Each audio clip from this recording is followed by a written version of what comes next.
All right. Welcome, everyone, to the Divine Feminine, led by Jacque, Melissa, and Mayra. Take it away.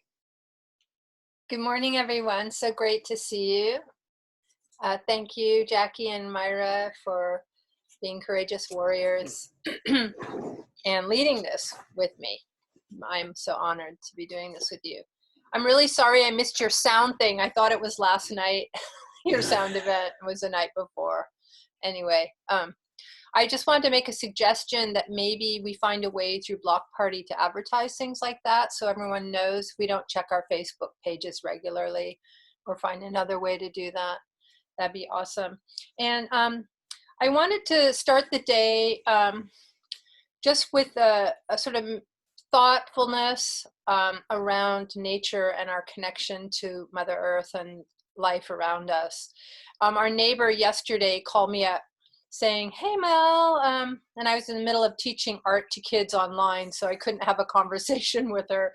But she's like, "We're about to cut down our Douglas fir trees in our front yard." And I'm like, "Oh, no, don't do it." And I came home and literally they whacked out 5 Douglas fir trees.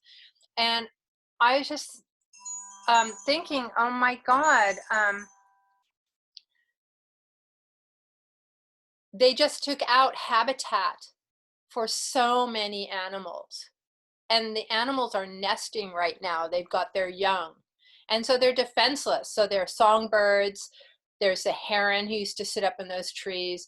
There's eagles. There's chipmunks. There's squirrels. And any number of other animals that we don't even know, or insects that are inhabiting.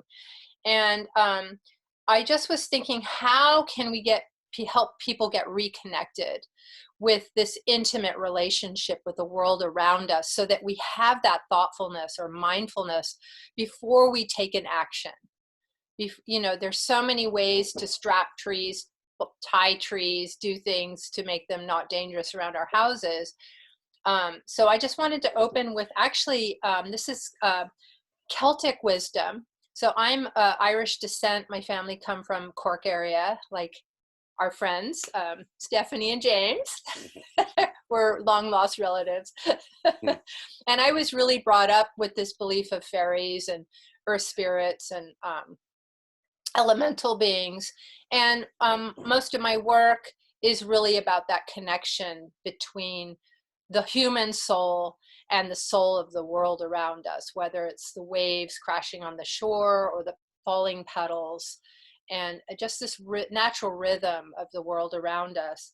So I wanted to start with a poem, which is from a beautiful book called Anam Cara, which means friend of the soul. And this is known as the Deer's Cry.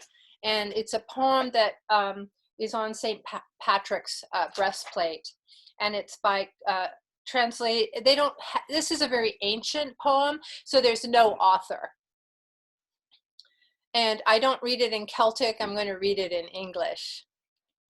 I arise today through the strength of heaven, light of sun, radiance of moon, splendor of fire, speed of lightning, swiftness of wind, depth of sea, stability of earth, firmness of rock.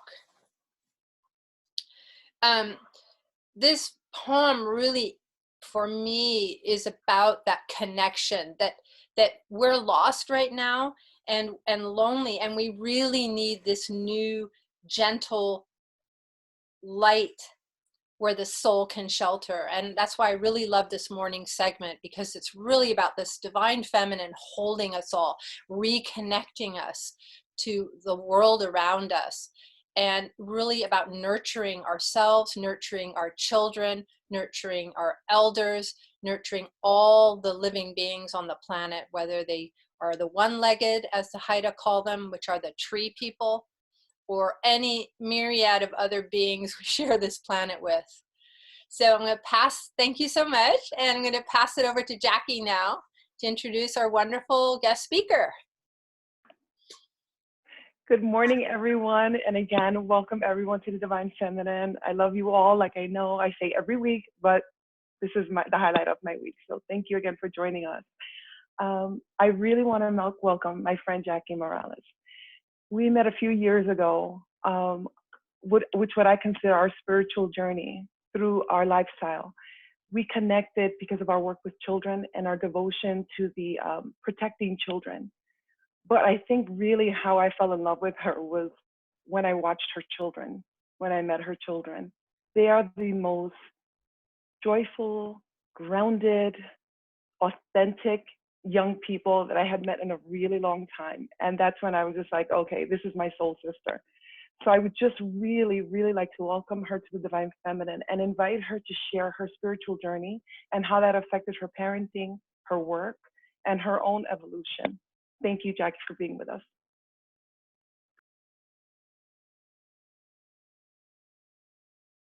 Okay.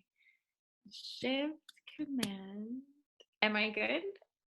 Can you hear me now? Okay. I'm so sorry. I had this set up, but I guess I had to download something else to be able to hear you guys. So thank you so much for holding space for me this morning. Thank you for the invitation. I'm so honored to be a part of this morning. And you brought so much joy just sharing how you felt when you met my children. They are definitely my heart. They are my light in my life, and they completely changed my life when they came into my life. My spiritual journey, it's really deeply rooted and grounded in Douglas. That's where I was born and raised.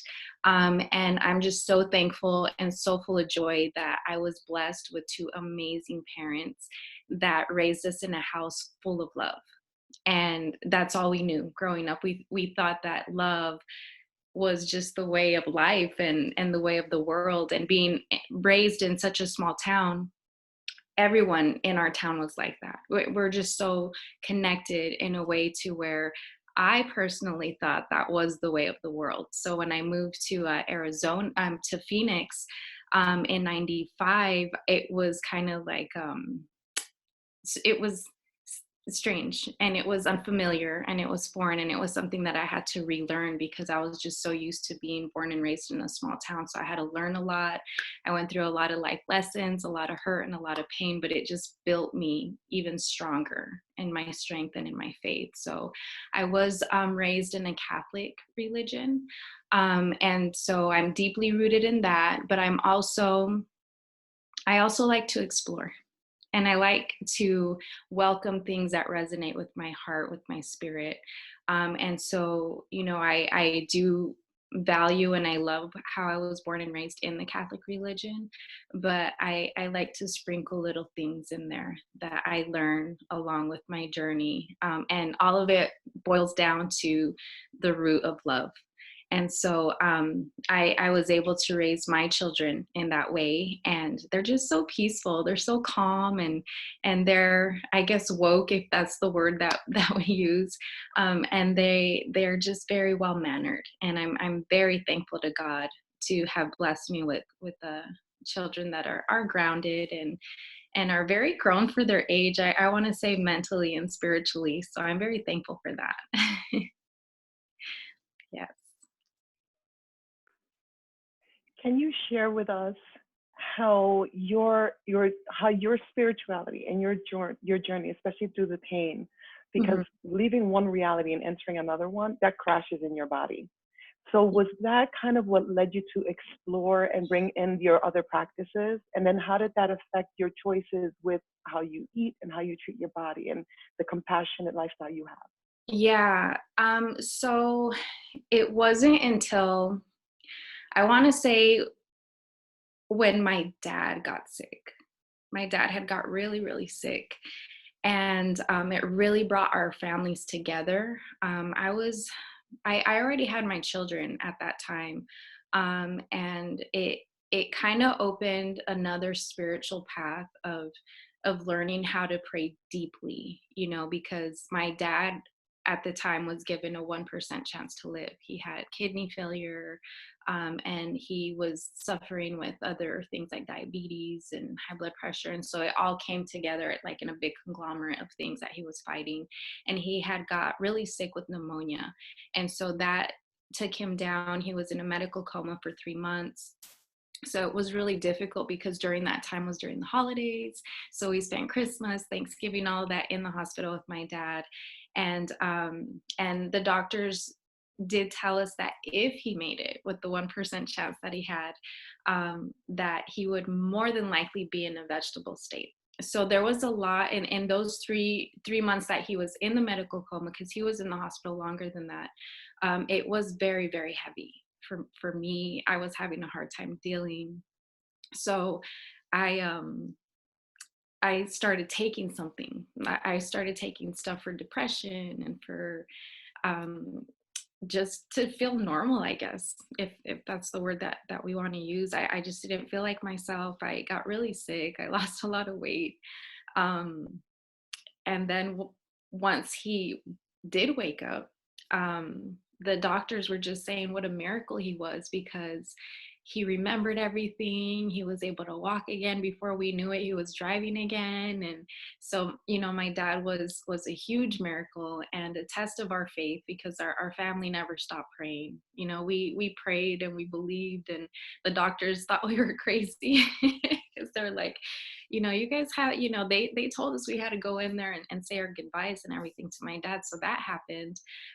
But he survived it. And once he survived it, I knew that I had to get off of the prescriptions that I was on. I had to start eating healthier, not just for me, but for my children, because I didn't want my children to go through that. It was very difficult. And so that was the start of it. And it took me a while to get off, because I tell you, those prescriptions, they really reel you in to taking more, and it's very, very difficult to get off of them. And you feel horrible, you feel sick, and then you have to go through a healing crisis when you start giving your body what it needs again. So like I said, that was the beginning of my journey. And then shortly after that, I met my husband, Gavin, and he's just so amazing. And he was raised as an athlete, so he knew a lot about, at the time, of how to eat healthier and to work out. So he got me on the journey of working out, and then we started kind of waking up to what we were eating. We let go of, the red meat first, and thinking that, eating chicken was healthy for our bodies, and eggs, and then, it kind of started to change the way we ate, our lifestyle. So we started to let go of the chicken and the fish, and before you knew it, we just took a jump and a leap to just go vegan, because we thought that was the best at the time for our bodies and for our health. But along our journey, we started off plant-based, but along our journey, I'm so happy and so blessed to say that, we transitioned from plant-based to vegan, because there's a huge difference. You could be plant-based, and then vegan comes with a whole lot more. It comes with the compassion piece. It comes with our environment. It comes with, of course, our health. But it's just that right there was the piece that was missing in our lives. And it's been a wonderful journey. 4 years now that we have transitioned, and we're now vegan. So we're very happy about that. And it's opened up such a huge, oh my goodness, just a huge, beautiful light in our lives. And just by leading by example, it's given our families, the strength and the courage to make that leap too. So they're slowly starting to transition, and they are feeling amazing. So, and my children as well. So everything's been pretty awesome with that. Yeah. Oh my gosh, I love that, because it's a beautiful segue now into the work that you do in the Levine School District. Please share with us how that began, how the initiative even started, but really how it's branched out and what you contribute now. That's so beautiful.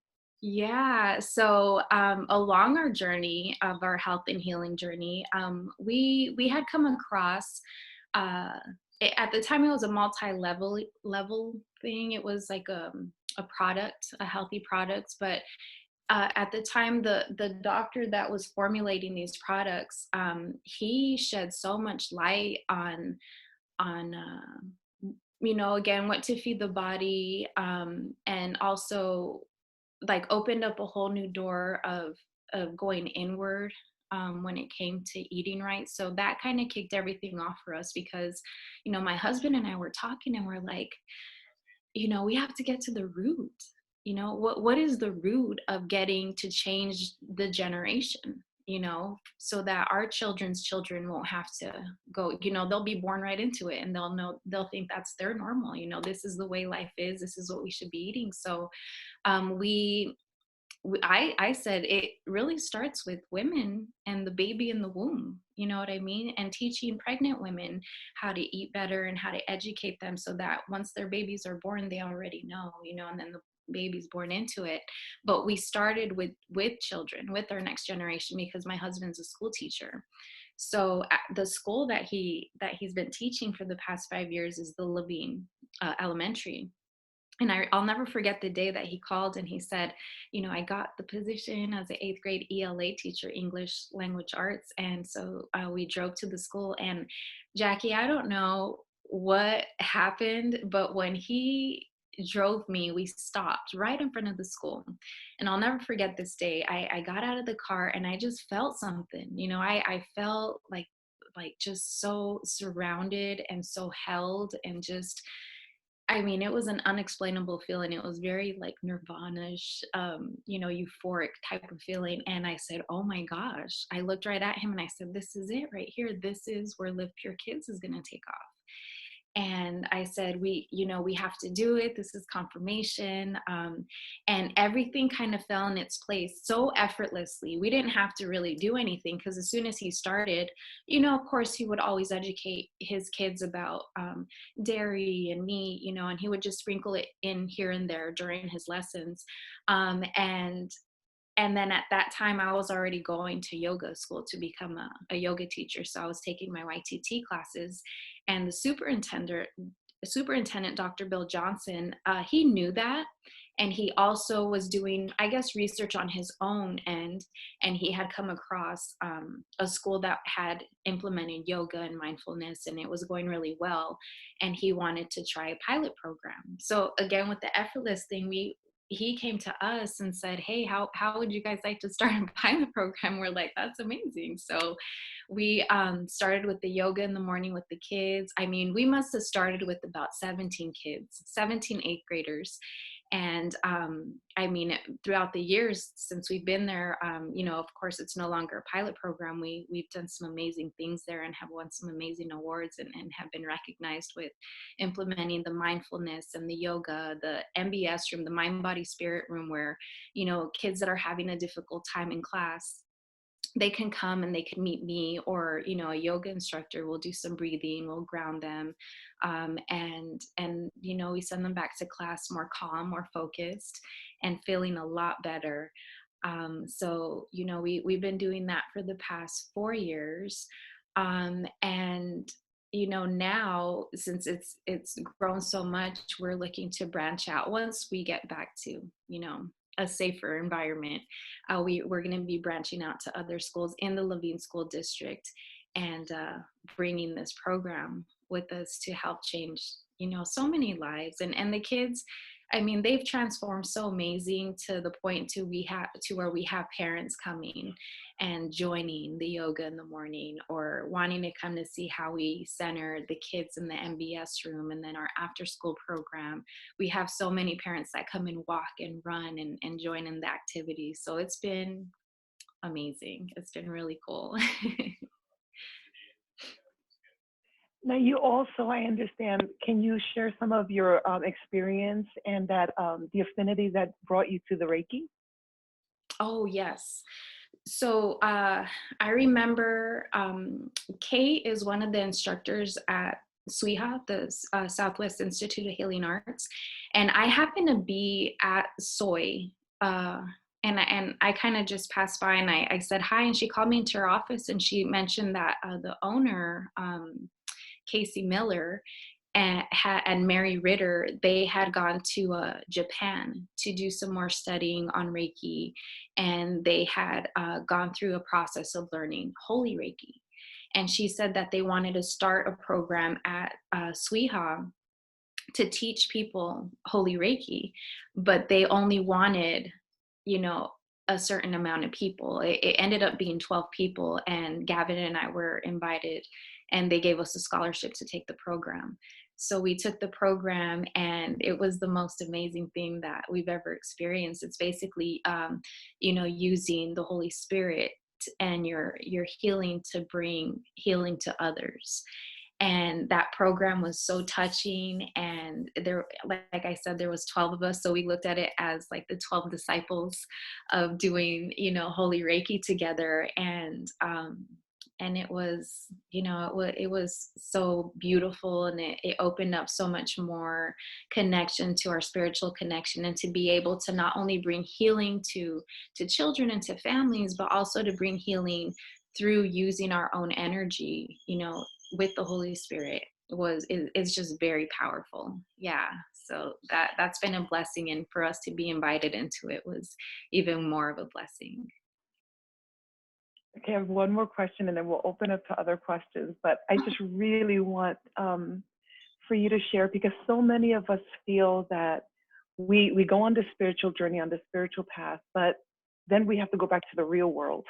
And Yeah. then how do we balance the real world with when we're in safe, sacred spaces like this? It almost feels like we're living like these two realities. So Yeah. you truly are steeped in the real world, and then you have this profound life of service and spirituality. Can you share with us how you maintain that balance? Yeah, it definitely is a balance. And in the beginning, because I had left radio for a while, for 3 years, and when I was invited back, I was actually a little bit nervous because I had already created my own space and I was already in a different place. So having to find that balance again of going back, uh, it was difficult for me. There was times when I would lose sleep at night because it wasn't really settling in the right way. But it helped me and it challenged me because it taught me how. I'm able to stay grounded by just staying present and by practicing mindfulness. And I do that on a daily basis. I mean, every minute I'm practicing gratitude and just being so thankful, and knowing that joy is the root of gratitude. So the more you practice gratitude, the more happy that you are in your life. And it helps you to, face these obstacles and these waves of, of having to get, ready for a new normal now. And so a lot of breathing, a lot of yoga, a lot of continuing to feed the body what it needs to heal. um and just, I think most importantly is the present part of it, and not, getting stuck to thinking of anything in the past or trying to figure out what's going to happen in the future. Just giving it all to God, trusting, that God continues to pave the way for all of us, and knowing that, he's giving us so many blessings, including, listening to the signs from our angels and numbers and feathers and the confirmations, and knowing that God uses people, as angels as well. I mean, the people that cross our paths will always have a message for us, and I'm very aware of that, and I'm very thankful for that, because it continues to be the confirmation that we need, that we're on the right path. And to continuing to trust is key for me. So it allows me to wake up happy in the morning and just ready to go and charged up, and just thinking, okay, like, what is God going to show me today? What is he going to bring to me today? And even in the challenging times, I'm grateful, because I know that it's something that I'm either going to learn from it, it's going to make me stronger, and all of these things I put into consideration, because it's something that I can pass down to not only my children, but other people's children. And even building that connection with anybody that crosses my path, really, that may need help, or just a listening ear to vent. I want to be able to be there, and to be able to bless these people, to just feel free, because sometimes people don't even have anyone to talk to. And I'm thankful because, there's so many people that I've met, and I constantly hear, Jackie, I just feel like I could tell you anything. Like, I share things with you that I would never share with anybody. And that's such a gift. And I'm very thankful for that. So, continuing to stay grounded is key. Practicing gratitude is key. Being present and thankful, and always just trusting in the Lord, and surrendering is huge. Yeah. Okay, I could just go on asking questions and talking to her. So I will pass it on to see if anyone else has any questions right now. Okay. Thank you, Jackie.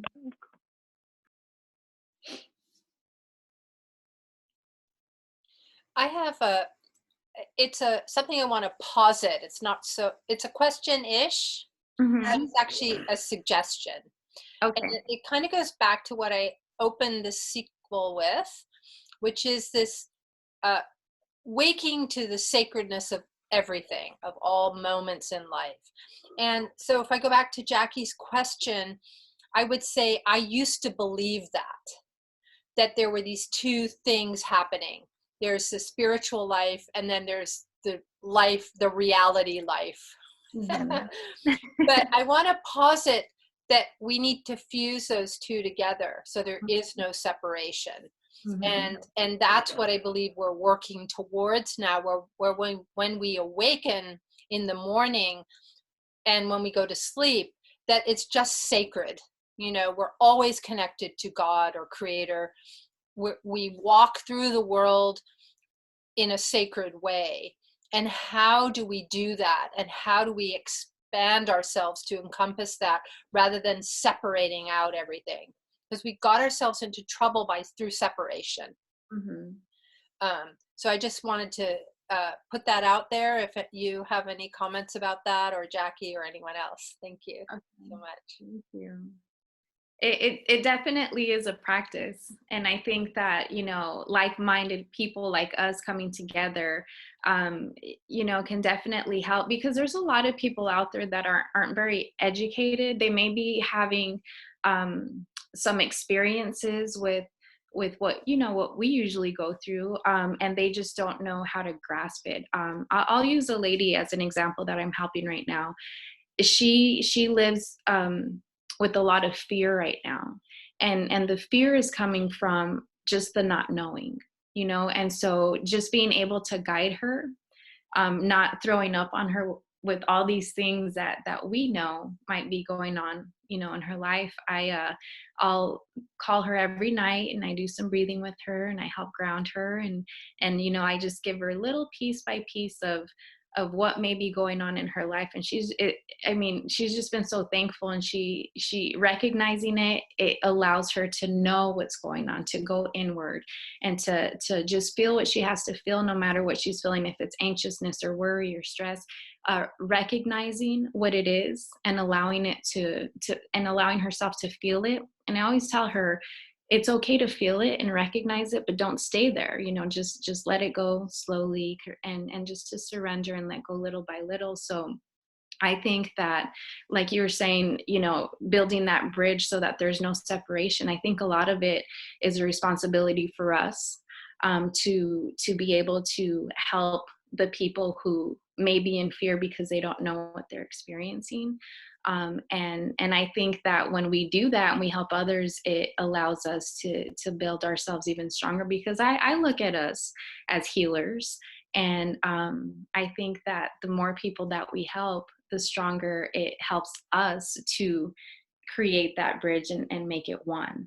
I'm not 100% there yet, but I'll tell you that I'm a lot closer than I was. And it's just a continuous practice, an everyday practice of making that our goal. And I believe that's a part of our journey as well.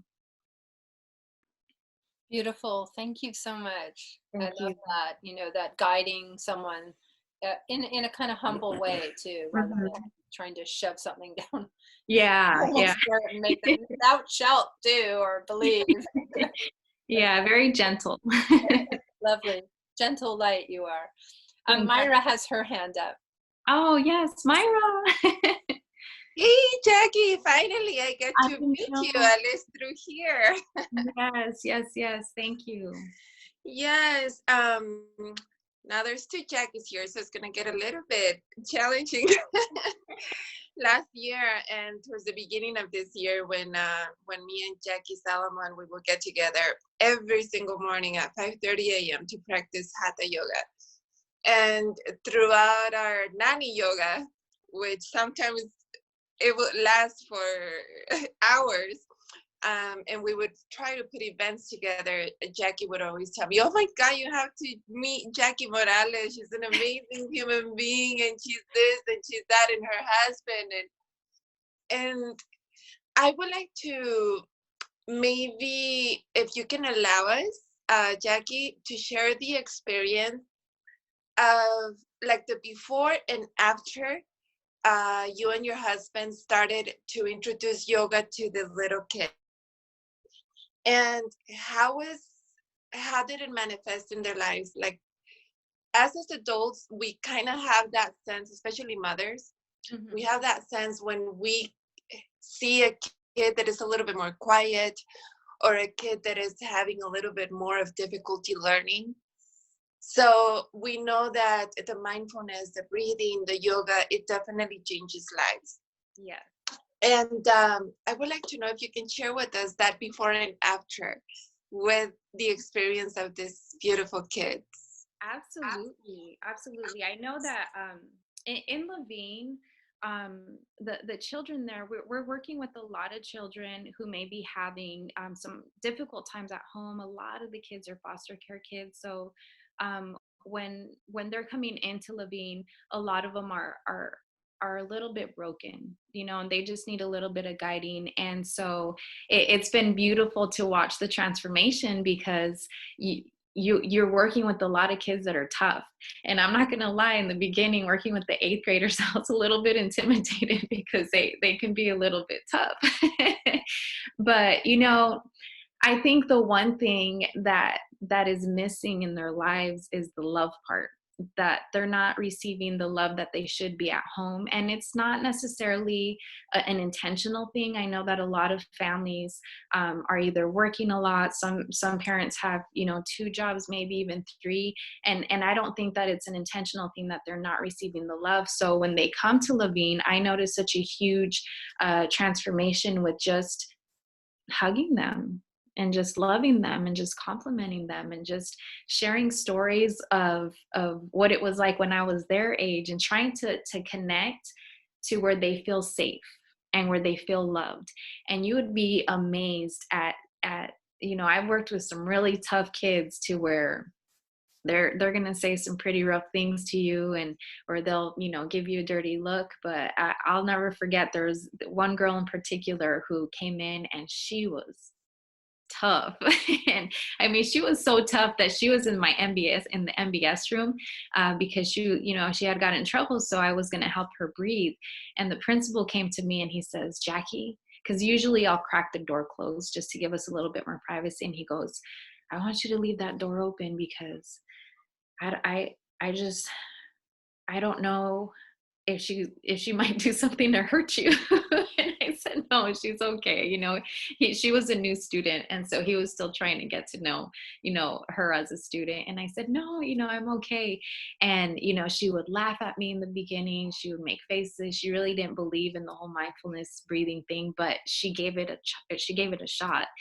And I'll tell you one thing, I mean, today, she's one of the best students that comes in to see me. I mean, she completely changed from being super rough. Like, I remember the first day I saw her, I hugged her, and she just stood like this, because she didn't know. And, she wasn't a student who you could just feel that knew what that meant or what it felt like. So, I just looked at her and I hugged her and I squeezed her and I just smiled, and she just looked at me like I was crazy.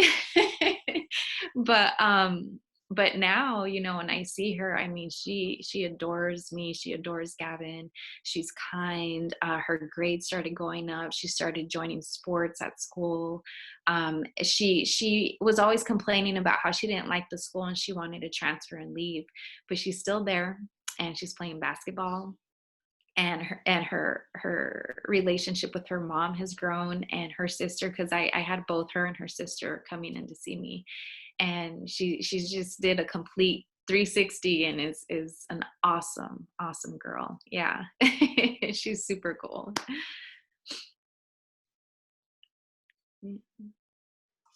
Thank you for all the great job that you guys are doing. There's sometimes when I get on Facebook and I see Gavin, and then I see you, and then I see Catherine, and you guys are inspiring, and it's definitely is so joyful feeling in your heart to see that there's people out there that are really putting the attention into new generations, because this is the only way that we can change the world, when we become more loving, more compassionate, more understanding, and we exchange that message with our little ones. They definitely become more people with more consciousness, Yes. and that's beautiful. Thank you. Thank you. Thank you so much, Mayra.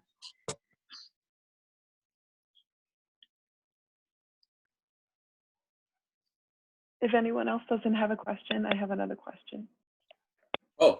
Thanks, Jacque, and hello, Jacque Morales. Hello. So great to have you here. You know, I can just feel your light and love and compassion, and your commitment to all of us, not just to the children, but to people.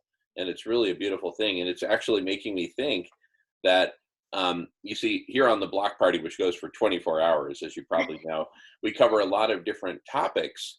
And what I'm seeing is that your ability to connect with and work with and love and share with children is really a beautiful starting point for taking that process to the adult realm, right? Because we are a bunch of dysfunctional, brokenhearted, confused, angry, lost, suffering, big kids, right? Who have the same exact tapes in most cases playing it in our heads as we had when we were 4 years old. Mm-hmm. It's just that they've been playing a lot longer, right? And so we've become a bit more ingrained, a bit more rigid, you know, a lot less pliable. And I mention that because if you look at humanity as a whole, and then look at the subset of humanity that is attending meetings like this one, right? Yes.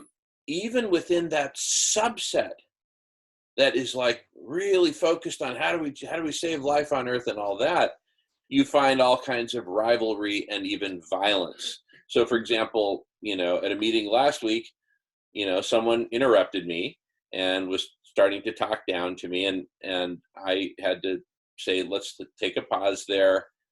Interrupting is not okay. Being condescending is not okay.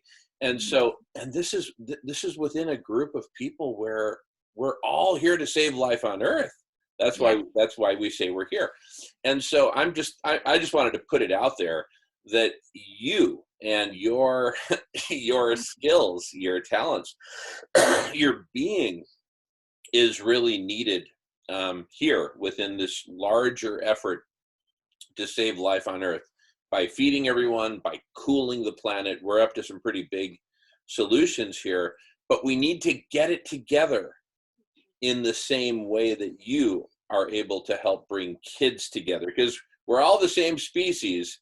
We're just, you know, a bit fatter, a bit less hair, a bit uglier, whatever. But you know, we're still people, right? And so anyway, I just wanted to put that out there and welcome you, Jacque. It's so great to have you here. And please, I assume you speak Spanish. ¿Estás en tu casa?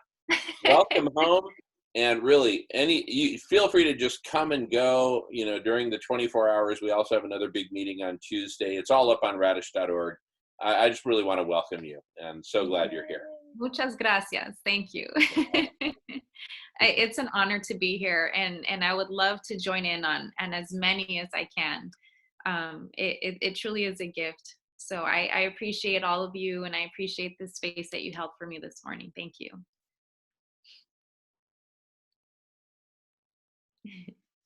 Is there anyone else in the queue? Okay, so I'd like for Jacque, for you to share with us how you see, like when you go deep within, and help us understand as a community, how we can envision and find that intuition that tells us what are really truly in the divine feminine, how that manifests in your life, in your purpose, how you see your mission, can you articulate from that divine feminine, that power and fierceness from within you, how you perceive the world as, this is my purpose, this is why I was born, and this is my mission? Yeah. Absolutely. Am I supposed to like press my, I don't know how I make my, am I okay? Oh yeah, you're fine. In general, when we're not talking, we all mute. But don't worry about it. If Okay. I can mute and unmute you if there's a problem. Just carry on, Jacque. Thank you. Thank you. You know, Jacque, it really goes back to my childhood. And I've had these conversations with my husband. And I tell him, I don't know what it is, but I just feel a connection to just people and to children. I'll never forget, there was a day, I want to say it was quite a few years ago. I was interviewed by I don't know if it was like one of the magazines out here in Arizona, but she had asked me where would I see myself in the next 5 years? And this was way before we were plant-based. This was way before I had even tapped into yoga. And I told her, I see myself working with children. I said, I don't know what it's going to be. I said, but that's just what I've always wanted to do since I was a little girl. I remember telling my younger sister, you know, Cheryl, that's her name. If I ever win the lottery, I said, you know what I want to buy? I want to buy a big, big, big mansion, and I want to fill it with, you know, foster care kids, and just bring a bunch of kids in and just love them. I said, because if you really think about it, that's what's missing. They're kids that are broken. And I was very young when I said this to her.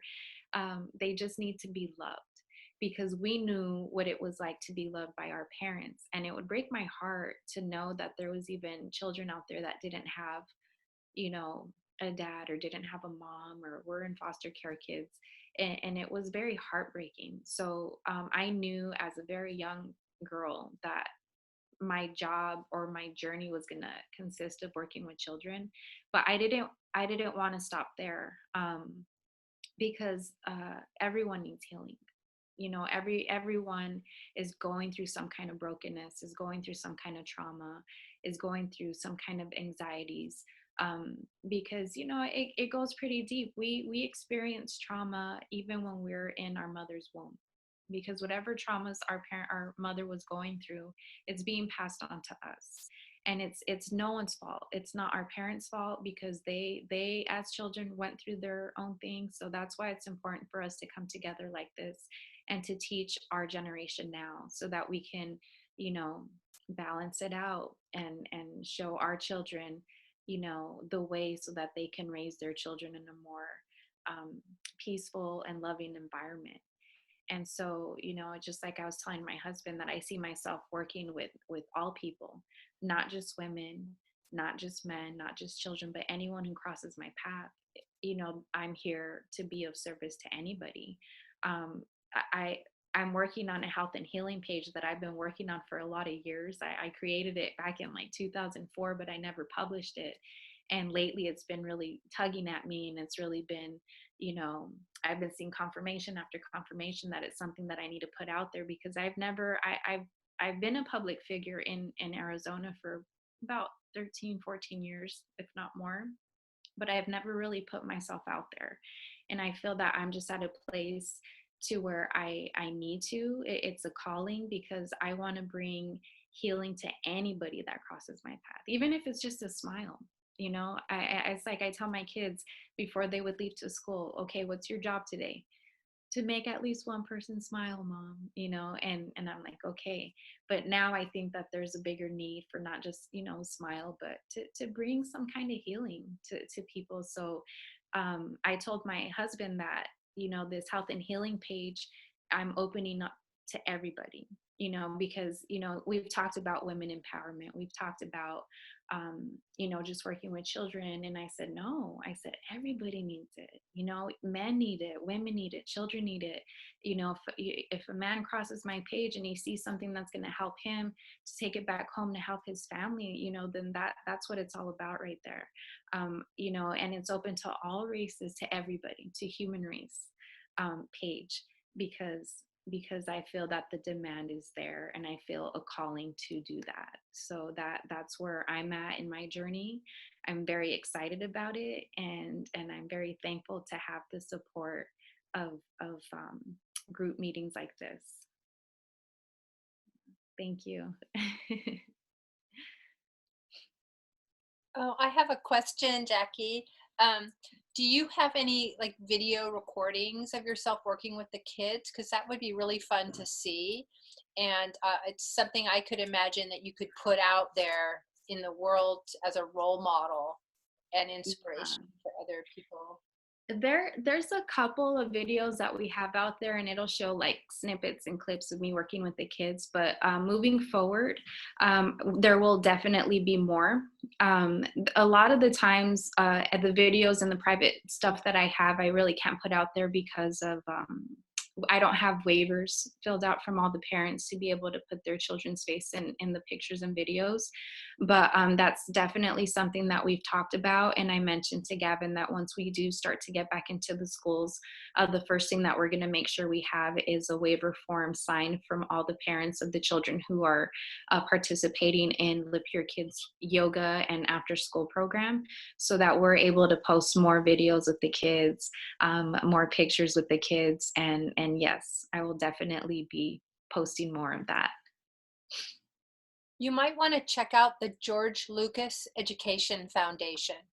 They make documentary films about people doing amazing work with kids. And when I carved canoes with a Haida Native American. We carved canoes out of cedar trees with children. And they came and made a documentary about the program we were running with the kids. And it's called Living History. So you can actually go to the site and check out just some amazing, amazing work people are doing. But I could imagine very well that your program could be featured as a documentary and then become part of that archive so other people can access it. So check it out. Okay, George Lucas, you said? Yeah, George Lucas Education Foundation. Okay, perfect. Thank you. You're welcome.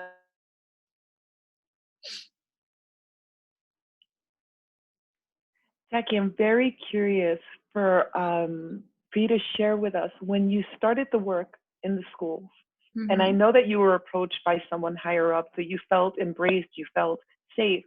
How was the response from, because it's a public school and not everyone's on the same page. How did that look? What did that manifest like? And then how did you navigate that? We had to learn a new way. So we made sure that we followed all the rules that we had to follow as far as like the public education. And then we just figured out how to maybe reword, if you will, things that we're introducing to the kids that we played it safe. Like, for example, when we do yoga with the kids, we won't end it with namaste. I'll just say, pretty much what namaste means in English. I'll just say, I respect and honor your love, your light, your truth, and your peace. And then I end it with, we are one. So just using that as an example. But we would just sit, Gavin and I, and just think, okay, this is what we want to bring to the table. How can we do it, knowing that these are our challenges? And we would just sit and we would think and we would talk, this is how we're going to do it. And then we would bring it in. So one of the things that we decided to do was join the wellness committee, because the wellness committee was open to anyone in the district. And the wellness committee in the Levine School District is in charge of all the schools and what they're bringing as far as food in the cafeteria and bringing like exercise for the kids and how are we keeping our kids active. So we were a part of that, and we got in right in time because they wanted to redo the whole thing. They wanted to restart the whole health and wellness for the children in all the schools. So I would just ask the questions, how can we do this? How can we implement a milk alternative for the kids? There's a lot of kids that are lactose intolerant who can't have any dairy. They don't have options. We need to give these kids options. How can we do that? So we struggled with that for a little bit. And they said, okay, well, we can't take it out. We can't take dairy out because it's mandated, but we can bring something in. So one of our goals, we were able to get an organic soy vanilla milk in for the kids.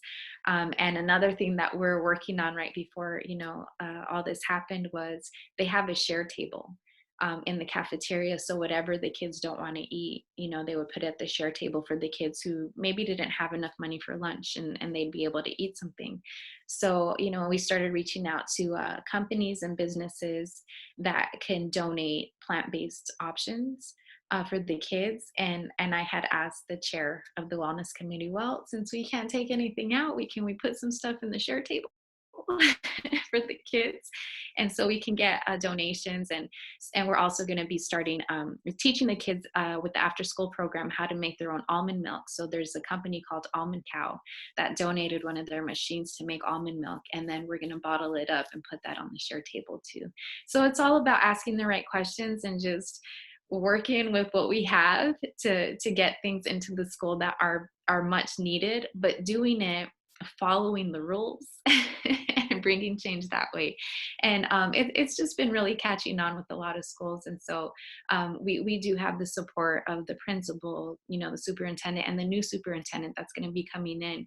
He's a part of the Living Lions Club, and we're a part of the Lions Club too. So he loves us, and he is putting a good word out to all the principals and all the other schools so that we can get Lift Your Kids program into those schools. And we're just going to continue that way and just see where it takes us. So what does this mean? I love it.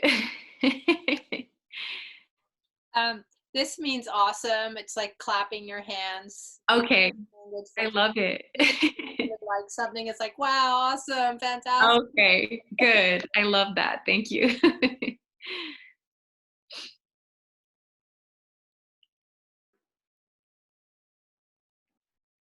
I'd like to ask you, Jacque, in this space where, like James was describing, there's a subset and this subset, where we truly are on, where we perceive what's needed, we answer our intuition, we respond. What message do you have for the greater that are on this path, that are on this mission? What message, if you close your eyes and say, oh my gosh, if I could just say one thing about this whole existence that we're going through with the children, with Mother Earth? And I know that's a huge question, Mm-hmm. but I know your language. Yeah. If you had something to say about what we're going through right now, what message would you say? Jacque, I'm going to just honor what came to me as you were saying that. And the first word that came to my mind was gentleness, and just being gentle with ourselves and allowing ourselves to receive what we need to receive, to be patient, and my number one thing will always be to just trust the process, and knowing that we're exactly where we need to be, and to be open to receive so that we can share that with the people who need it. Because I'm a true believer that the people who need it the most are people who are going to cross your path. And not only are you going to be helping them, but they're always going to be teaching you something too. So being open to receive, being gentle with yourself, and just always coming from a place of love. Beautiful. Miles has his hand up. Miles? Thank you. Hello, Jacque and Hi. and everybody else. My name is Miles. Hi, Miles. I'm calling from Calgary, Alberta, Canada, and this is the traditional territory of the Blackfoot Confederacy, the First Nations Indigenous people. And it's also famous for Alberta beef. We're oil and gas, tar sands. You've probably heard of that as well. And I'd like to get to what Melissa mentioned about the fusing of the spiritual conversation, like we're having, with the what we might call the reality conversation. That once we leave this 24-hour block party, we're back out there in the system. And curious thing, I was just thinking about how there have been occasions where some ducks have landed in tailings ponds around the tar sands. And in fact, I once worked in an organization where a duck got into this sort of was a tar pit that needed to be cleaned up. And anyway, one bird ends up there, and it's major news, right? Oh, there's a dead duck in that pond, and the media are all over it. And you know, and right now though, like there's just all these animals, the cows, the pigs, and chickens that, because of the situation we're in, they're being just slaughtered. You know, chicks being scooped up by front end loaders, and you know, it's horrible, but we have to talk about it, like thrown into chippers. And yet, where's the outrage, right? So we're so inconsistent. Like, there is this huge disconnect. One of the things that you're obviously very skilled at is the gentle attending to people where they're at, not confronting them too seriously, hammering them with something. And so for myself, I'm really glad that I heard someone in a previous recording use the term vegan friendly. So I would say I'm vegan friendly, and that in other words, I'm not 100% vegan. There's occasions, as I said before you got here, a Rice Krispie square passes in front of me, I will probably eat it, you know, but I don't drink milk. I don't use butter. I just had a wonderful breakfast without any dairy or animal products. So the vegan friendly world is something I was thinking we really need. You know, Vegan World 2026 is going to hopefully be 51% of the world being vegan. And then the other 49% will say, you're welcome to, you know, you're vegan friendly, you know, that's good enough for us. So anyway, I just wanted, if you could share your thoughts again, more on bridging gently and having a place for everybody to land and feel welcomed. Yes. Thank you. Thank you for that, Miles. You know, listening to you speak about that, and you know, when I think about it, it saddens me so much, and it really breaks my heart, because I wish that there was so much more that we can do, and that the focus was on things that matter and being more compassionate. And so with that, I think that, you know, people in general, and all of us in the human race, we have the responsibility for, you know, how we choose to show up for ourselves. And it's unfortunate that a lot of people that can use the power that they're born with and go inward to really make a difference in this world, they're not in tune with it. They're not connected to it yet. And the reason why I say yet is so powerful, because the day will come that eventually people do make that connection. Unfortunately, it's not as quick as we wish and would like. That's why it's important that we continue to show up and be responsible for how we show up, so that we could lead by example. And I believe that more and more people that become plant-based will lead them to becoming vegan, being more compassionate, and being that being that we need to cross paths with people that are going to notice that and are going to be drawn to that. And that's how we do it. We do it effortlessly, but at the same time, it's powerful, because we're making the decision to make those choices for ourselves, because we do want to see a better place. We want our animals to be great. We want to be compassionate. We want to spread the love. And you know, it's like Mother Teresa says, you know, it starts at home. You know, we have to start at home, and we have to be the example, and continue to be responsible for how we're going to show up. And I think that's how we change that, because no matter what, I don't think we can force anybody, but we can definitely be the example of it.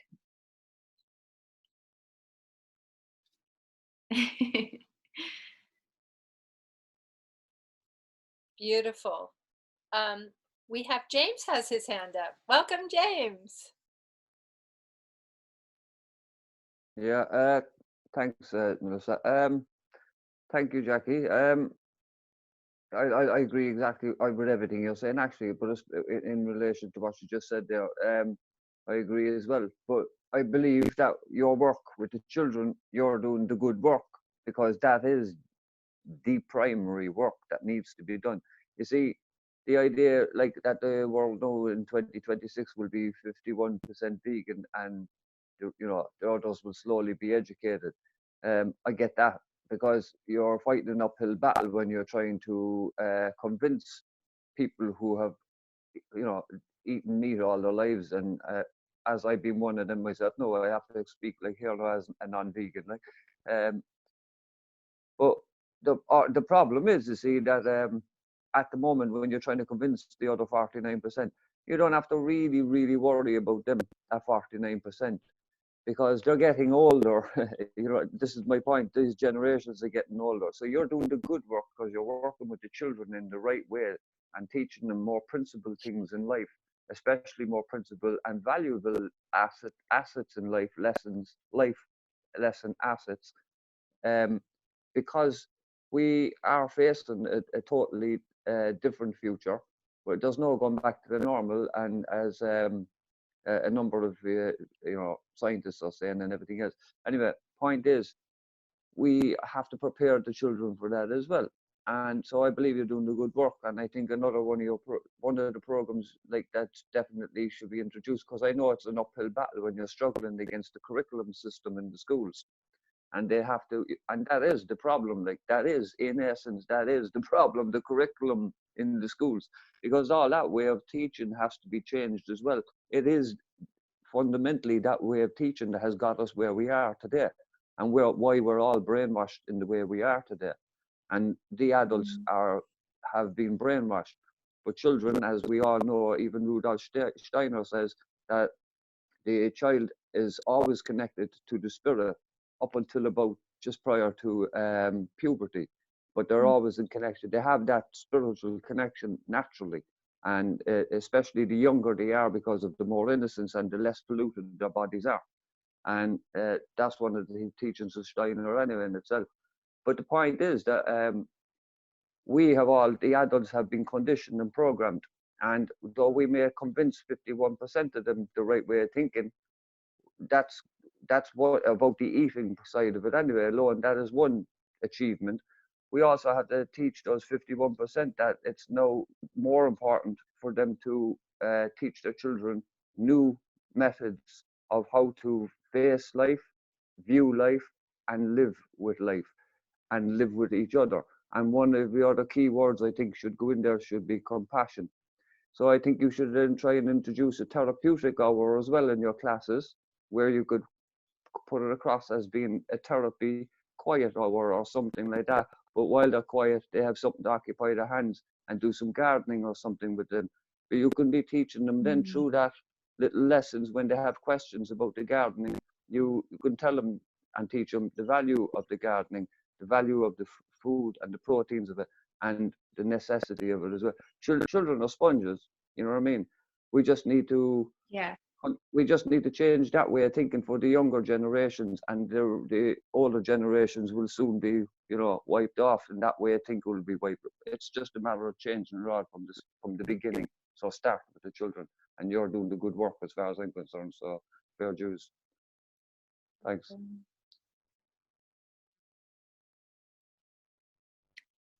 Jackie. Yes. Mayra and I have had numerous conversations about what we consider the sacred sciences, what we consider the Eastern traditions, and how that clashes with traditional organized religion, and how really one is seen. And we've again had conversations with individuals that are steeped in their religion and see this as the antithesis of everything you're doing. And so here you represent that beautiful bridge and that merging of all the traditions in one. How do you navigate that, again, with individuals that may have that perception? Have you experienced it? And then how do you do that? How does that manifest in your life? And then how do you explain to people that beautiful combination of synthesis that you've been able to accomplish? Yeah, I think I wouldn't say I necessarily approach it. I just, when I meet people, we never have conversations about religion. I think what we do, because I'll use one of my friends as an example. She's one of my best friends. We call each other sister, and she is a Mormon-based religion. But when we come together, when we talk about our faith in God, we come together in a way of love and respect, because we know at the end of the day, and I've had, when I have had conversations, I think it's a respect of what they believe in. But then we always, Jackie, it's so crazy, we always come to the understanding of that we believe that we're praying to the same God. We believe that we're whatever it is, or whatever it is that you believe in. I believe that it's one source. We're all raised differently, so we're taught different. But even and there's a book that I have here, and I think it's like Jesus, Buddha, Lao-Tzu, and it's talking about their messages are aligned, and it's all the same message. It's just worded differently, but it's the same message. So when I come together with people, it's just something you feel. You can feel genuine love from people. It's an energy that you feel, to where that conversation is not brought up. And if it is brought up, it's something that's very respected, because we know who we are, and because we're connected, we know that message that we're practicing and that we have in our heart is the same message all around the world. I mean, we want love, we want peace, we want to feel that spiritual connection, we want to feel that good energy, and I believe that all religions bring that. Some, there's some that can get a little bit challenging, but it's like I tell my kids, you kill people with kindness, you kill people with love. And when they see that you're coming from a loving place, who can argue with that or debate with that, really? So yeah, I believe, and that's why we always say at the end of our practices of yoga, we are one, and that's what we are. We're all connected. And we need to recognize that. We need to respect each other. We need to come from a place of understanding that, if we may have a disagreement, just respect it and hold space for people.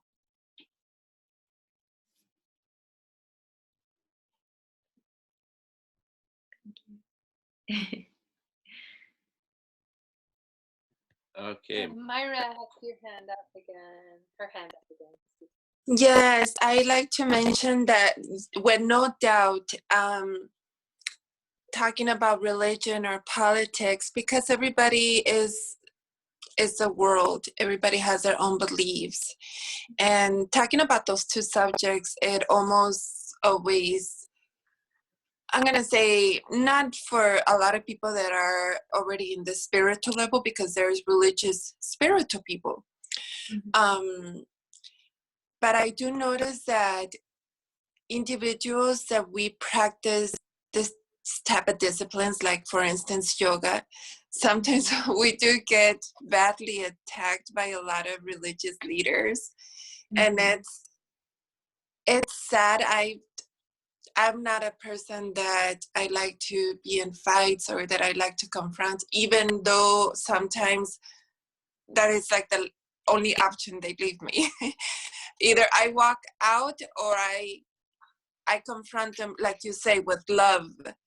And I think it is very important to put that message out there that no matter what people might say about you, because you practice yoga, because you study sacred sciences, I think actions speak more than just words. And you can just prove to yourself and prove to others that what you're doing, it's loving. It's nothing but bringing a little bit more people united into that source, into that, recognizing yourself into one, because in reality and spirit, we are all one.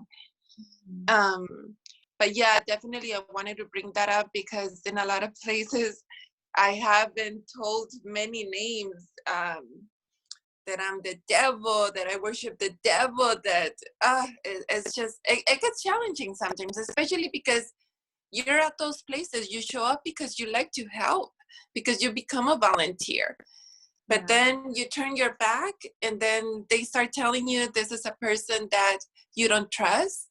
This is a person that they do some weird rituals.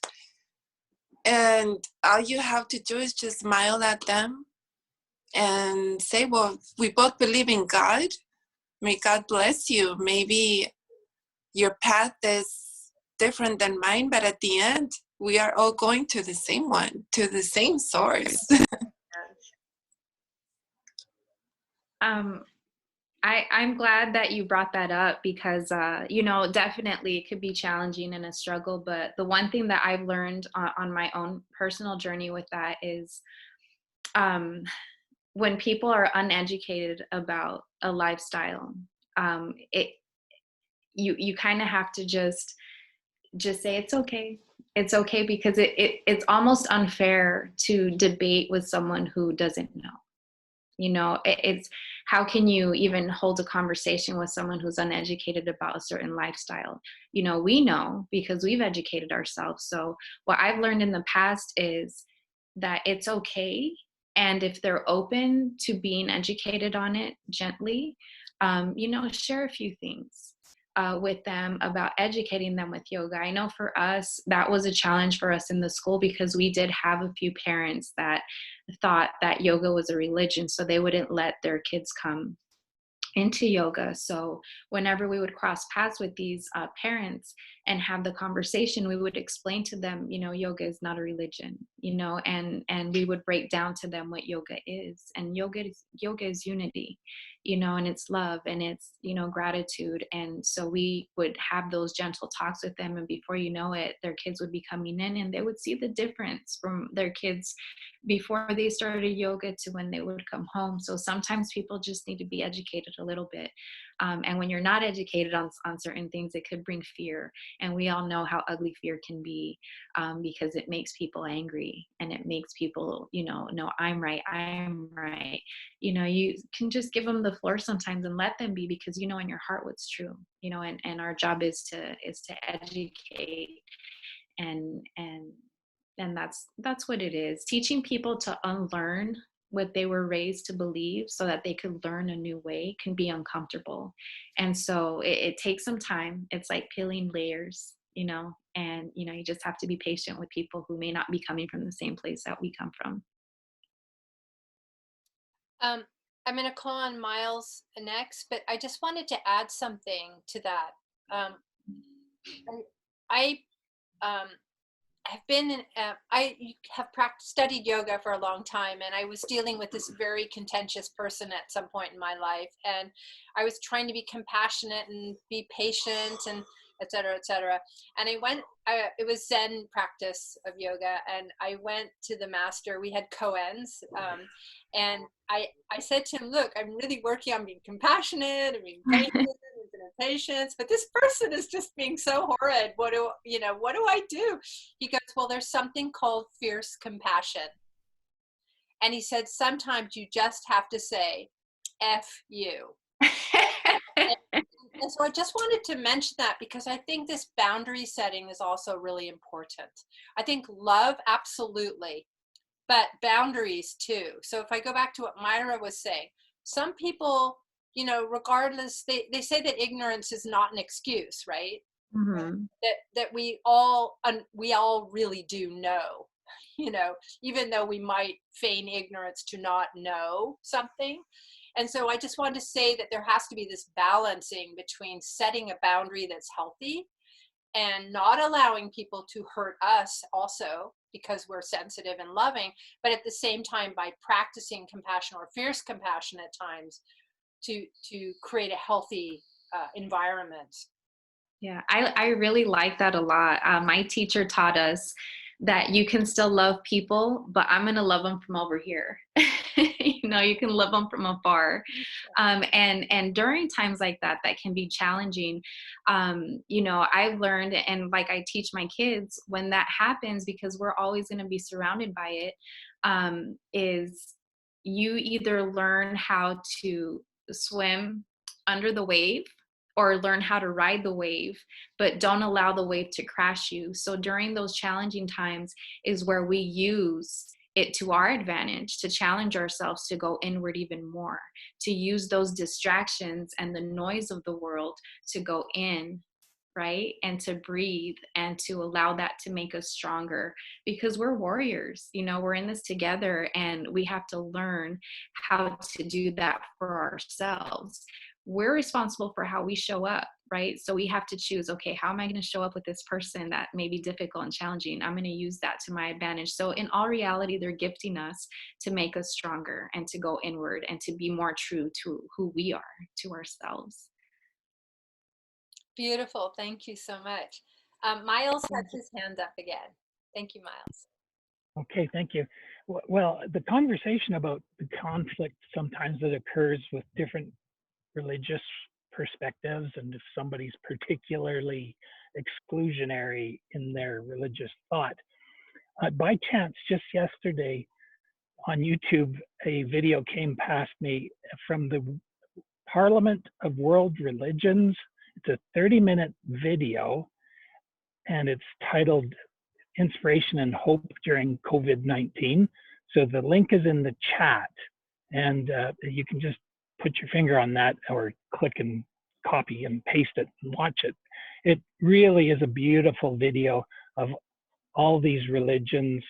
They get together, I don't know how often, but they have these big conventions, and this is scenes from this more recent convention that I think was 2018. So if somebody's being really obstinate in their religious perspectives, I'd probably just direct them to watch that video, because it's really good, and it has an environmental theme, a strong Mother Nature theme to it. But as is with everything, the acknowledgement of industrial animal abuse is still not being confronted. They're not. I just don't see these organizations getting it, yet they should. So maybe the world of, or pardon me, the Parliament of World Religions is a place for vegans and vegan friendly to put some focus on. Thank you. Yeah. You know, thank you, Miles. You know, when it comes to that, I think this is the part where we need to, I'm sure there's a lot of programs out there, a lot of groups like this. I think that part is where we have to come in and be the voice and try to really shift and make the change when it comes to being compassionate with our animals, because it is a problem. And what we need to understand is that we're huge together, united as an army. So maybe, you know, even in this group, it's something that we can really sit down and think about, like how, because there's a way, there's always a way. How can we be powerful enough to stop what's happening to our animals? Because it's awful. I mean, there's no words to describe how much that is like it hurts my heart. But it reminds me of the movie Bug's Life, you know, when the ants finally realize, like, hey, if we unite and we come together, we're stronger than them. And I feel like there needs to be some kind of revolution that we need to come up with where, you know, the vegans or the compassionate people unite to bring that change. Because if we army up like that, I mean, who can stop us, right? When it comes to that. So I think that, you know, coming together with groups like this and having more groups like that and coming up with a solution, like how can we do this to save our animals? And, you know, with that being said too, I know that God plays a huge part with that, because I know with what we're in right now, you know, in the news that I have seen, and I'm hoping it's true, I've noticed that a lot of dairy companies had to get rid of a lot of their dairy because a lot of people weren't drinking milk. And the same thing with the meat industry. I think they were having some issues with that too. So I know that there's been a few people during this quarantine time and this crisis that have stopped eating meat. So I'm praying to God that this is one positive way that it's going to affect, you know, our world and our people to transition from a meat lifestyle to a plant-based lifestyle. And once they're plant-based, you already know it's going to change their whole life to where it's going to just become more compassionate and you know, and that's all we need. The power of one is what I believe in. You know, with the power of one, it's a ripple effect, and it can change many lives and the world. So those are my thoughts when it comes to that. Yeah. Thank you. Beautiful. There's a really nice message to you in the chat. If I could read that, it's from Amy. It's, thank you, Jacque. Your work is so powerful and so needed. I love that you brought yoga to the kids. I wish that I had had yoga as an MBS room as a kid. It's so cool that you have been able to give yoga to people who would not have tried it as a bonus. You are amazing and so full of love. Thank you for everything you do. The share table with vegan options is awesome. Oh, thank you so much, Amy. I appreciate that. Thank you. That's great. I also wanted to add to what you were just saying about the COVID shutting down the meat packing plants. I've been reading that as well. I've heard that McDonald's and these other hamburger joints have had to turn customers away because they can't get the meat. Yes. A lot of the restaurants are not serving salmon because up in the Northwest where we live, the salmon are endangered and the orca have been starving to death. But I just read an article yesterday saying that because fewer people are fishing right now and demanding fish, the orca are actually finding food, and we don't have so much shipping, so the shipping noise is not interfering with their fishing because they use sonar and they communicate using sonar, and the shipping was interfering with that. So that's just awesome news. That's amazing. That makes me so happy to hear that. Yeah. So Jacque, I'm going to hand it back over to you. Thank you, Jacque Morales, for all Thank you. and all that you're sharing here with us. And we'll look forward to having you back here anytime and all the time.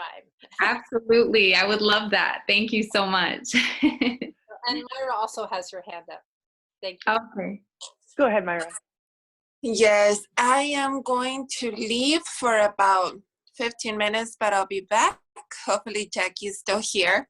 It's one of those crazy weekends when I have school, I have my boys, my son is doing his homework right now because I have to turn it in by 3 p.m. So it's those days Jacque Solomon knows when Sunday comes, I'm like, oh my God, I survived. So I'll be back in 15 minutes. Hopefully you guys are still here. Okay. Thank you, Mayra.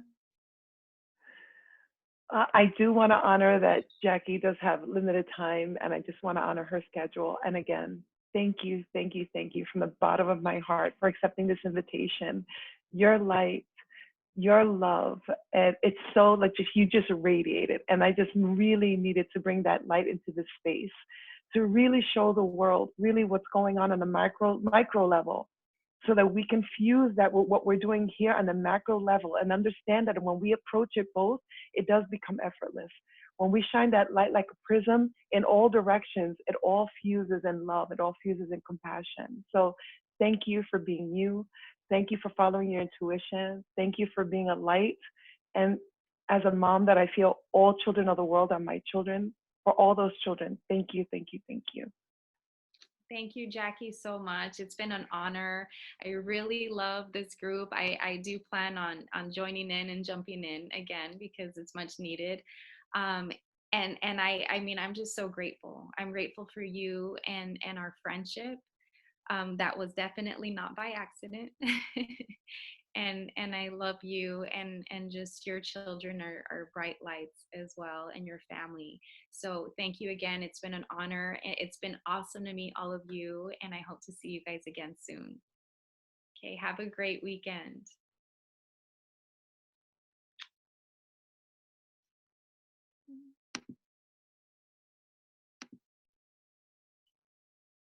All right, wonderful. What a wonderful guest speaker, Yeah. and doing just amazing work. Jacque, thank you for inviting her.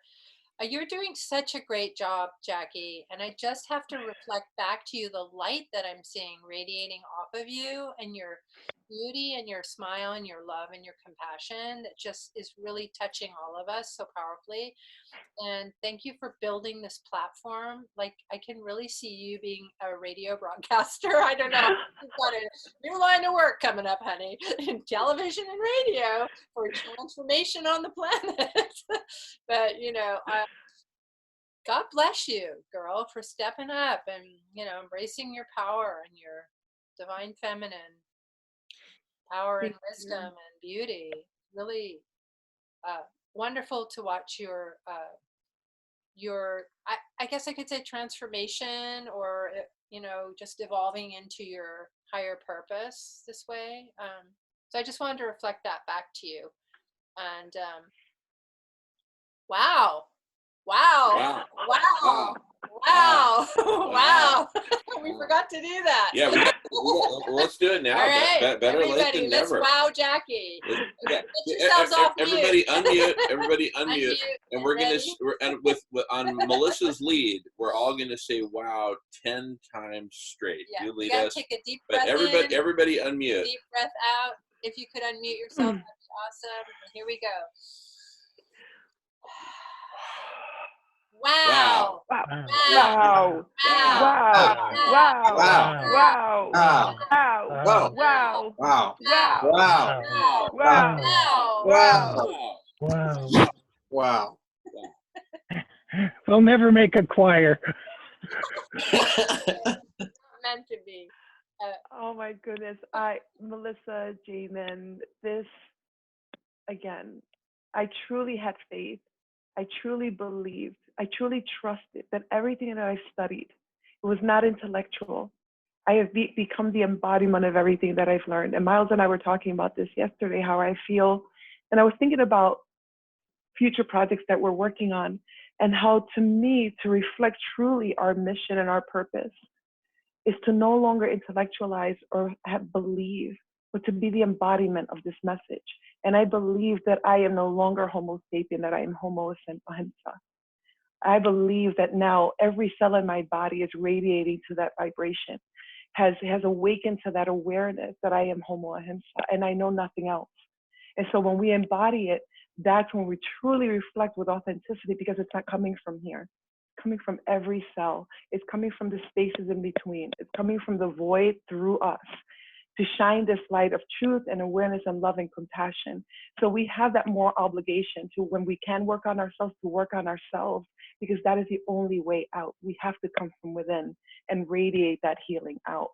And that's why I feel so blessed that I can vibrate at a frequency that now I'm open and aware, like a magnet, and attracting all this beautiful love and light that's happening on the planet, so that we can come together. It's an awareness of the soul contracts that we had before we came back. We all created soul contracts and said, listen, Mother Earth is crying. She needs us. And we're going to go through this veil of illusion. We're going to forget, but we have to find one another. We have to awaken. And the only way to do that is to go through that pain so that we can redirect, because the world is not going to have us at that path ready for us. So we have to go through the boot camp of life to shed all of that belief systems, those prescriptions we were born into, and truly actualize that essence and that being that we were born to be, and find one another. And it's true, when I met Jamen in person, I had already had meetings with him. I was just like, this is the big brother that I've always wanted. And then I turn around, and down the street, Melissa was walking, and I had no idea she was going to be there. And when I saw her, like, my heart just jumped, because I was like, I don't even know her, and I just fell in love with her. I think it's that recognition, that soul deep recognition, that our hearts connect, and we can feel those auras, and we're like, okay, I'm home. And I think that's what's created here. And I feel so blessed that you saw me, and that I was able to receive this message and receive this love and honor that inner wisdom to say yes, and be courageous enough to say yes, because I'm very shy. So, it took a lot of courage to step out and say, no, this is not about me. None of this is about me.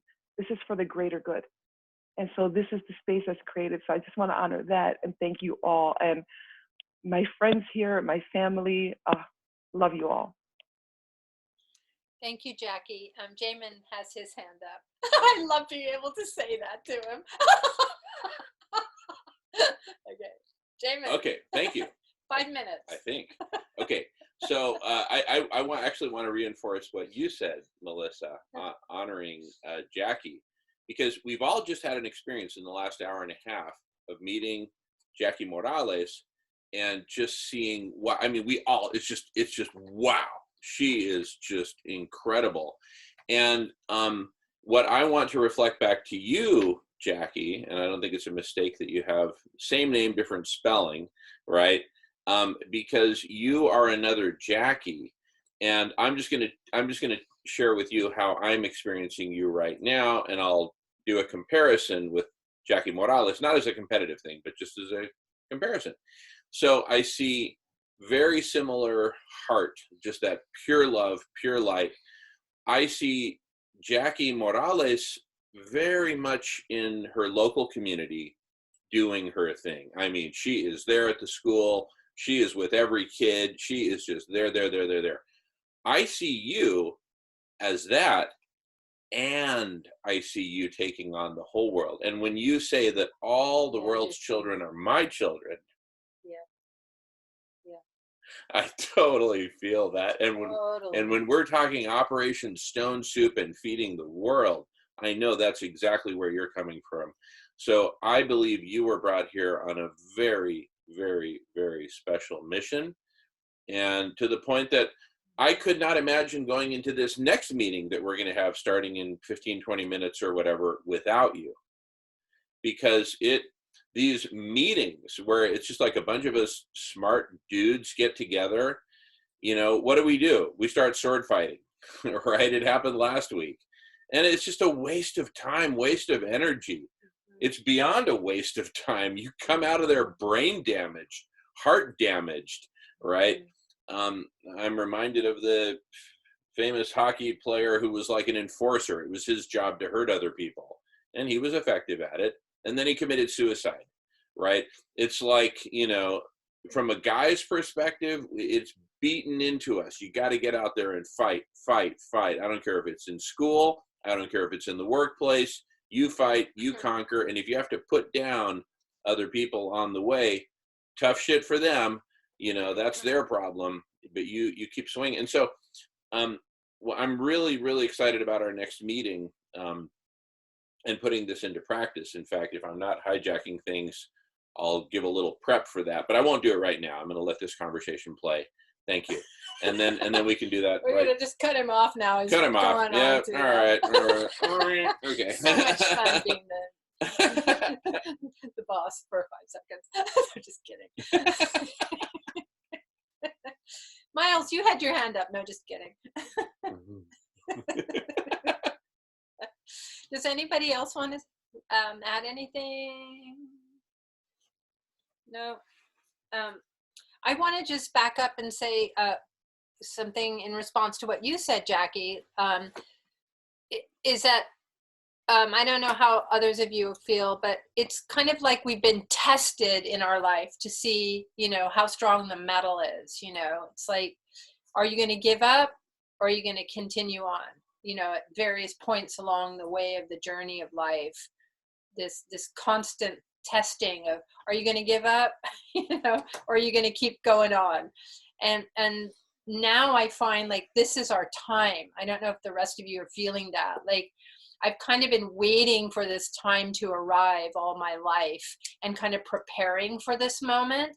And now that it's happened, I find that things are speeding up and exponentially, and it's allowing us, because we're creative makers and using our imaginations and our intuitions to really step into our power. That's not an ego thing, which is what you're saying, Jackie, right? It's about this higher purpose, and to really use our gifts and hone those tools and gifts we have, to use them for educational purposes, for transmitting messages, et cetera, to help Mother Earth and help save life on Earth. Which I find very exciting. It's very challenging, but it's also a really exciting time. Jackie.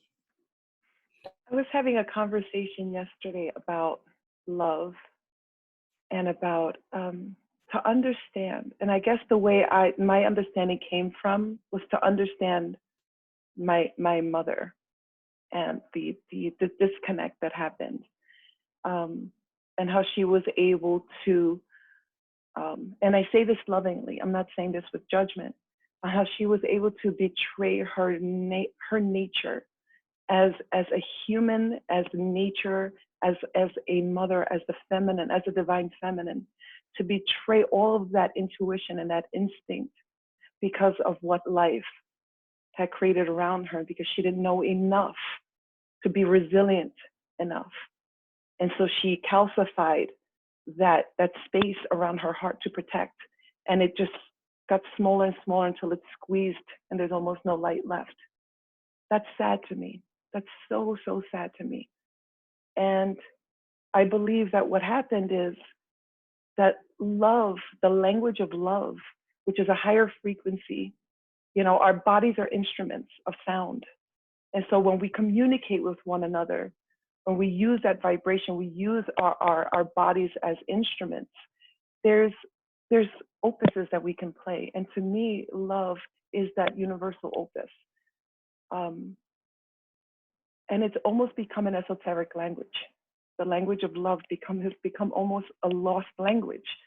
And when we use our communication, our ability with honor, with respect, and understand the power of the spoken word, and we go into our heart and we bypass our intellect and we bypass our experiences and we just sit with the truth of who we are and we communicate, that is our higher self coming and embodying and using this body of instrument to manifest in this planet at this time.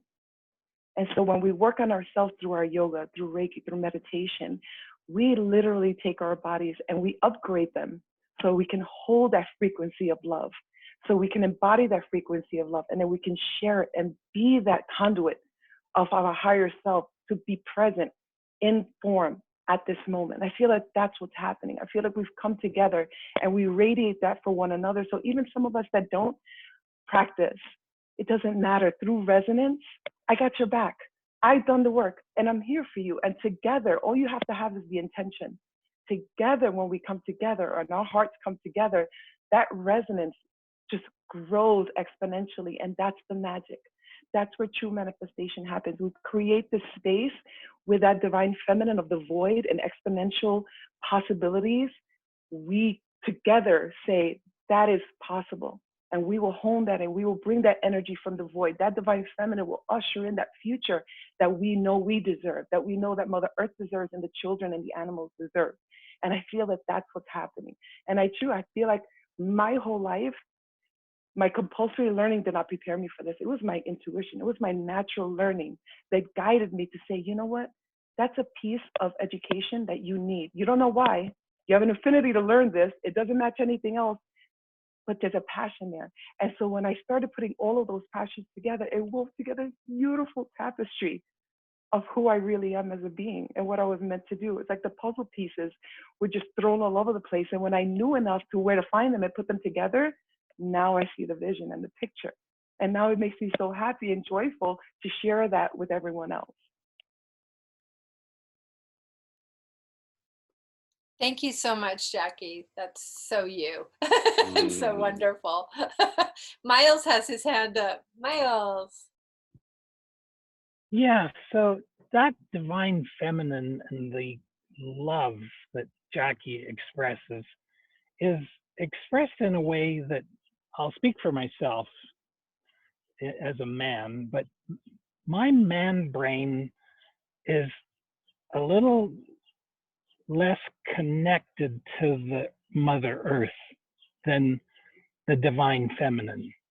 And so man brain is more, it's more logos and it's more disembodied, I would say, from the Mother Earth.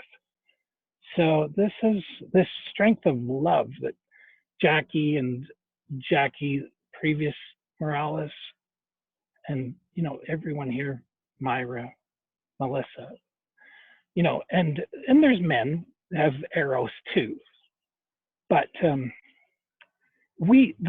we need to really capture that power of that motherly love for the child, because once the news gets out that so much that has been happening, you know, this paradigm we've been living in, feeding our children unhealthy food, once mothers start to realize, like Jacque did, that this is not healthy food for my child. It's not healthy to be feeding them milk and cheese, pizzas, hot dogs, and, you know, meat and beef and pork and chicken nuggets and such. When that education gets out there, the natural mother protection instinct kicks in, and they'll start saying, hey, what's with this? I'm not going to tolerate that for my child. The other thing is vaccinations. So prior to the Divine Feminine session, Emery was justifiably irate about the possibility of everybody now having to have a vaccination. And I'm thinking, it was about 5 years ago, we had some flu, right? Some bug was going around, and in Alberta, the government said everybody has to have a vaccination. I forget which one it was. Was it a swine flu or something back then? So everybody had to get down to, they set up special centers to get vaccinated. And it created a stir when the Calgary Flames hockey team somehow jumped the queue. And everybody was, what the heck, these high-priced big men, professional hockey players, millionaire hockey players are getting special treatment. That did not sit well, and they were all apologetic and such. But, you know, the anger of particularly mothers. So again, if we all have to get a vaccination, we should say, all right, the jig is up. We know where this stuff is coming from, these zoonotic diseases. And yeah, okay, I guess I'll have to take this vaccination, but I want this to be the last vaccination ever. And that means we've got to identify that these viruses are coming out of our industrial animal abuse, and it's not just wet markets, it's every chicken barn and concentrated animal feed operation, slaughterhouse, and such. So anyway, in summary, got to capitalize on the messaging to the mothers that the food we've been eating is unhealthy, and vaccinations are unnecessary if we address what we're eating. Thank you. Thank you, Miles. We have about 15 more minutes. Does anyone else have anything to share or they'd like to add? Well, I just want to mention I need a little break before the next 2-hour Okay. segment. Others may as well. All right. So I'm going to go ahead and commence my break now, but it's not a mandatory break. If you want to hang out and chat, hang out and chat. Okay.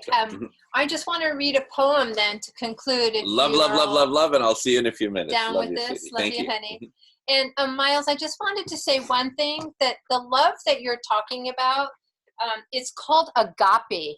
It's not eros. Eros is erotic love. Agape is a deep love of friends. And it's a Greek word, agape. I just thought it'd be nice to conclude on this. It's called a friendship blessing. It's Irish again. We're going to be steeped in Ireland today. God bless the fighting Irish. All right. May you be blessed with good friends. May you learn to be a good friend to yourself. May you be able to journey to that place in your soul where there is great love, warmth, feeling, and forgiveness. May this change you. May it transfigure that which is negative, distant, or cold in you. May you be brought into the real passion, kinship, and affinity of belonging. May you treasure your friends. May you be good to them, and may you be there for them. May they bring you all the blessings, challenges, truth, and light that you need for your journey. May you never be isolated. May you always be in the gentle nest of belonging with your Anam Cara. So thank you all for being here. We love you. And I'll look forward to seeing you at the next segment. Silas, Rao, Jacque, and Mayra, thank you for being such wonderful goddesses and hosts. Thank you everyone for your participation, and we'll see you back here in a bit. Thank you. Till next week. See you later. Thank you, Melissa. I love you. Love you all. Love you too, Mayra. See you later.